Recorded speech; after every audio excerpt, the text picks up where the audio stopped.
us!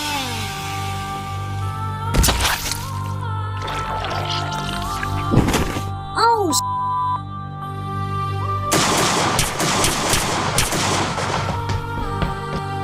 ow, my ears! Dang, Mom, you could've gave me a warning.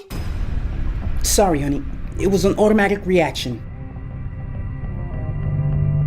Guys, I think Billy fainted.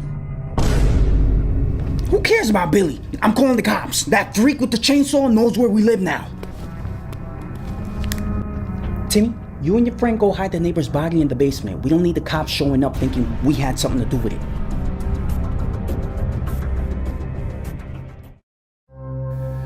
And then our neighbor walked in and the freak started gutting him with the chainsaw.